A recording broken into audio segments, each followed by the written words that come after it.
the flexibility for when the day comes to be what we have always been, the way Americans will go to work.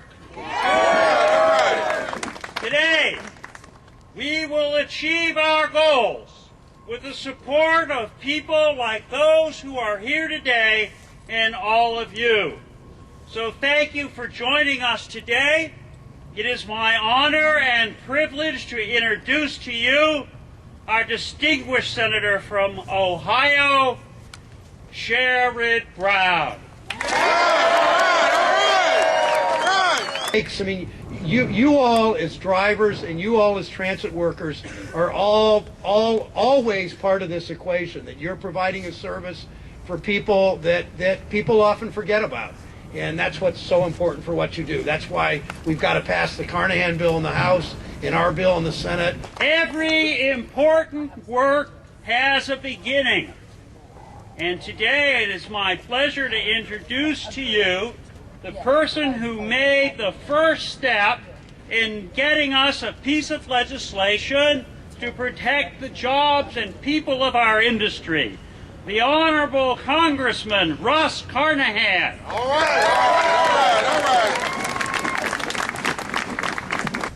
We know investments in transportation create and save jobs better than just about any other investment we can make as a country. We know that. We know this is an issue that brings people together. This isn't just a labor issue. It absolutely is a labor issue. But guess what? The labor people in my district, where Ed Kelly and Ed Fleming and Billie Kelly are from back in St. Louis, the business community is just as strong behind this because they need their workers, they need their employees to get there, they need their customers to get there. That's also what's part of growing this economy back. This bill is going to do that. It's going to allow a small portion of our transportation funding to be put back into operating assistance to keep our transit vibrant, to keep it going through these tough economic times. And we're going to come out of this stronger. We're going to come out of this better. I am optimistic about our country, and together we are going to get the job done. Thank you for being here today. Good afternoon. I'm Billie Kelly from St. Louis, Missouri. Back in November of 2009, our proposition didn't pass, and as of it was 2008. April of 2009, I was laid off. I was laid off from April to August.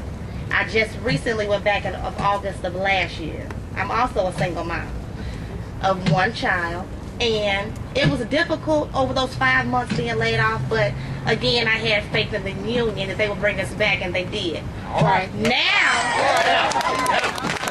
we're at the point where is of April of this year, we have to go back before to see if we can keep our jobs past May. So the money would help us a lot to avoid the layoff that we experienced the first time. The first time it was maybe 300 drivers. This time they're anticipating 600 drivers. So not only is it the ones that were laid off, but now it's going to be more drivers that will be affected by this layoff. And it's very important that we pass this bill. Very, very, very important. There's children who use the bus system to get to school, to doctor's appointments. I mean, all sorts of people use public transportation, and they depend on it. They have no other means of transportation, and it's just very important. I can't stress that enough.